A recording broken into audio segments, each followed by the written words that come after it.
ہے دین میں بھلائی دنیا و آخرت کی، پیغام شعیب کاشفی ہم سب کا رہنما ہے۔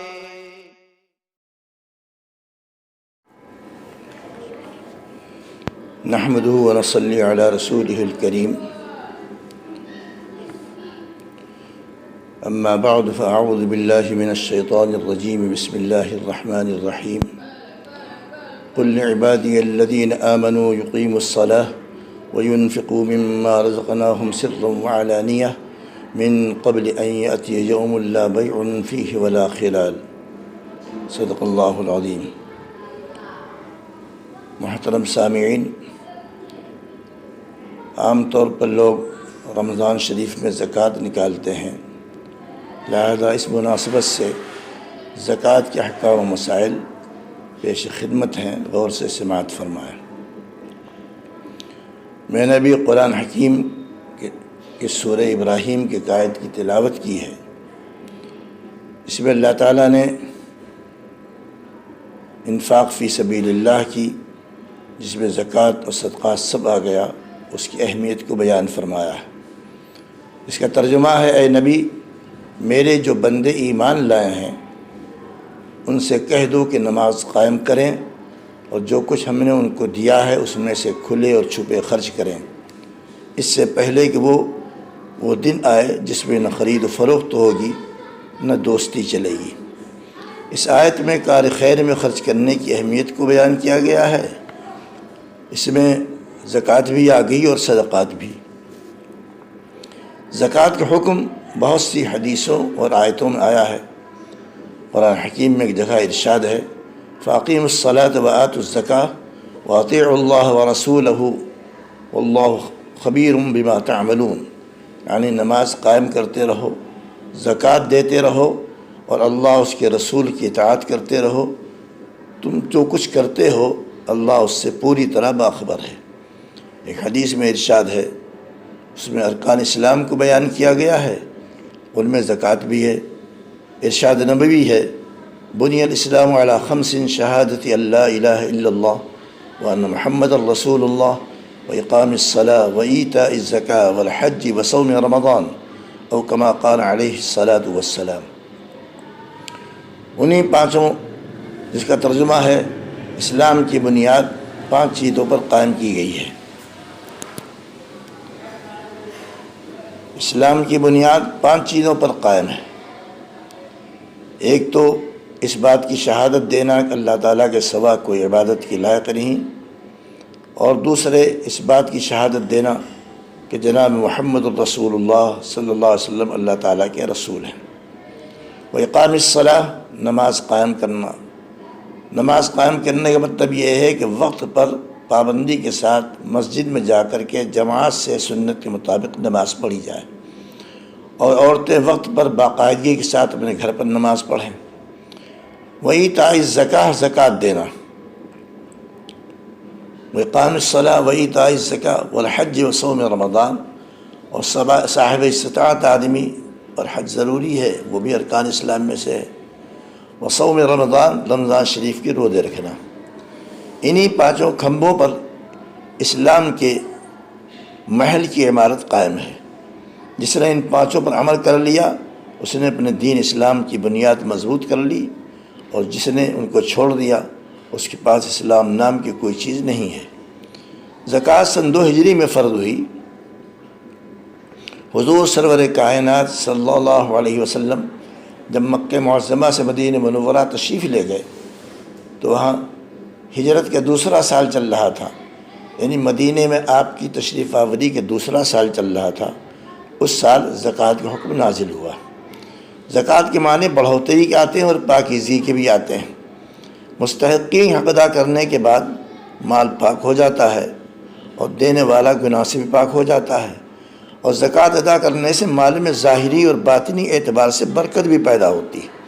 زکوٰۃ تزکیہ نفس اور تزکیہ اخلاق کا بہترین ذریعہ ہے۔ زکوٰۃ دینے سے مال گھٹتا نہیں، بڑھتا ہے۔ ارشاد باری تعالیٰ ہے، وما آتيتم من ربا ليربو في أموال الناس فلا يربو عند الله وما آتيتم من زكاة تريدون وجه الله فأولئك هم المضعفون، یعنی جو سود تم دیتے ہو تاکہ لوگوں کے اموال میں شامل ہو کر بڑھ جائے، بس اللہ کے نزدیک وہ نہیں بڑھتا ہے، اور جو زکوٰۃ اللہ تعالیٰ کی خوشنودی حاصل کرنے کے لیے دیتے ہو اس کے دینے والے در حقیقت اپنے مال بڑھاتے ہیں۔ زکوٰۃ ادا نہ کرنے کی کیا سزا ہے، اس سلسلے میں صرف ایک آیت پیش کرتا ہوں۔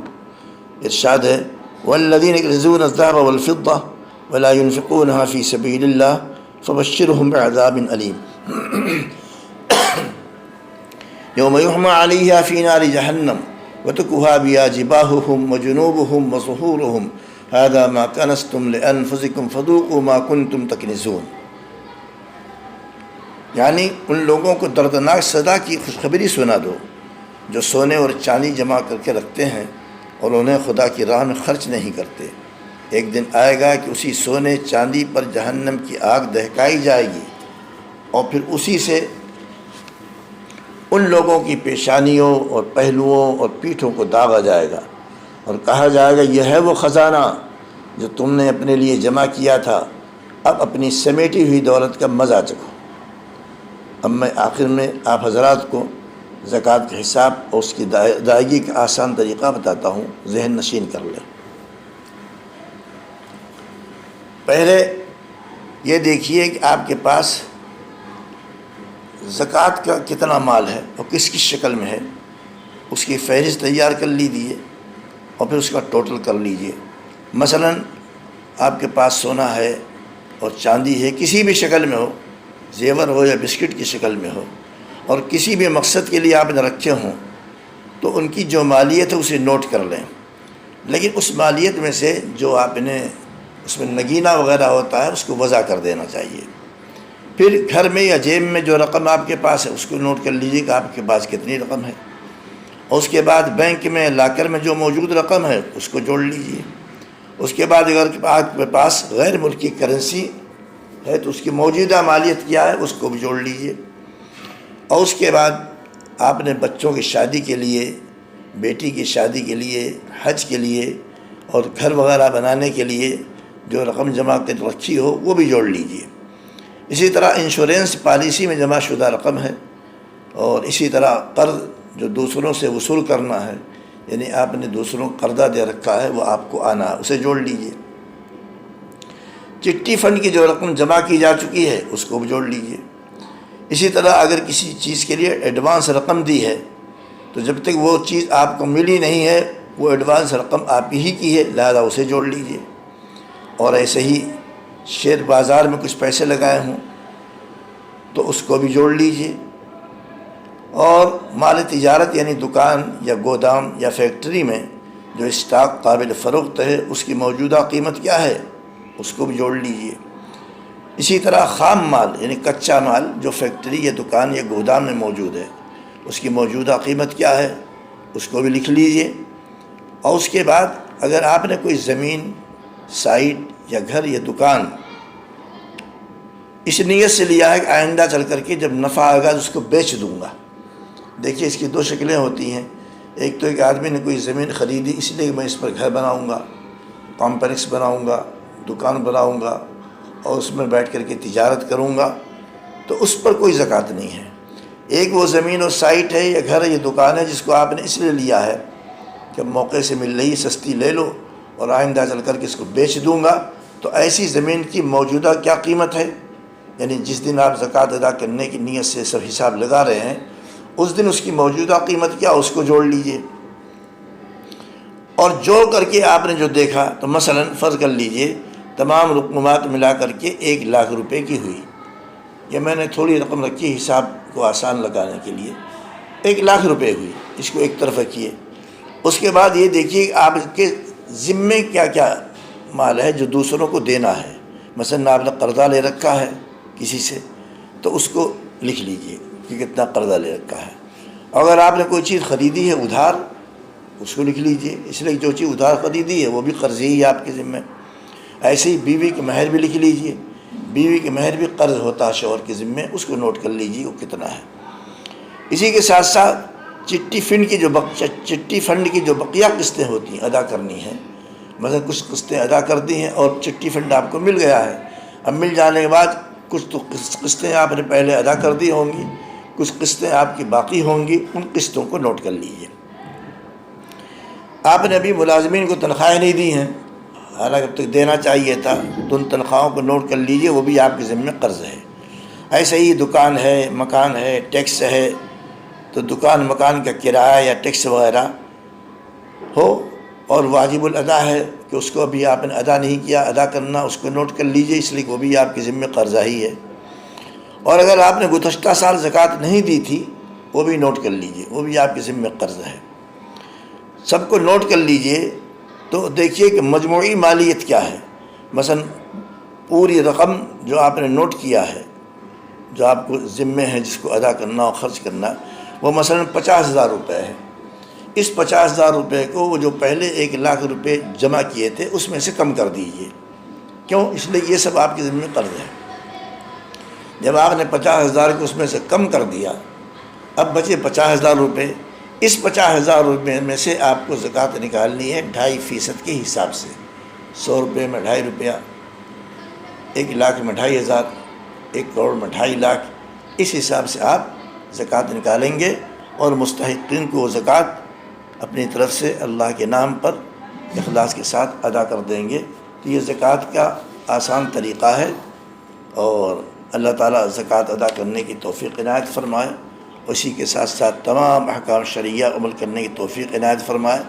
ایک ضروری بات یہ بھی عرض ہے کہ زکوٰۃ جو حساب لگایا جاتا ہے وہ رمضان سے نہیں، رمضان میں جو زکوٰۃ دیتے ہیں وہ زکوٰۃ تو لوگ ایسے ہی یہ سمجھ کر ثواب زیادہ ملے گا زکوٰۃ دیتے ہیں، ورنہ زکوٰۃ کا قانون یہ ہے کہ چاند کے جس مہینے میں آپ صاحب نصاب بن گئے، مثلا محرم کی پہلی تاریخ کو آپ صاحب نصاب بن گئے، یعنی مان لیجئے سب کھا پی کر کے خرچ کر کے محرم کے مہینے میں آپ کے پاس کچھ پیسے بچے ہوئے ہیں، اور وہ جو پیسے بچے ہوئے ہیں وہ 52.5 تولہ چاندی کی قیمت کے برابر ہیں، تو آپ صاحب نصاب بن گئے۔ اب اس میں آہستہ آہستہ اضافہ وغیرہ بھی ہوتا رہے گا۔ اگلے سال محرم کی پہلی تاریخ کو آپ پر زکوٰۃ فرض ہو جائے گی، لہذا زکوٰۃ فرض ہو جانے کے بعد انہی تاریخوں کو ادا کر دینا ضروری ہے۔ رمضان شریف کی انتظار نہیں کرنا چاہیے، وہ عبادت جو وقت پر ادا کی جاتی ہے اس کا ثواب زیادہ ہوتا ہے بنسبت اس عبادت کے جو بعد میں ادا کی جائے، اس کا خیال رکھنا چاہیے۔ تو حساب لگایا جائے گا چاند کی تاریخ سے، اور چاند کی تاریخ سے چاند کے مہینے کے حساب سے جس مہینے میں آپ پر زکوٰۃ واجب ہوئی ہے، اگلے سال اسی مہینے میں آپ کو زکوٰۃ ادا کرنی ضروری ہوگی۔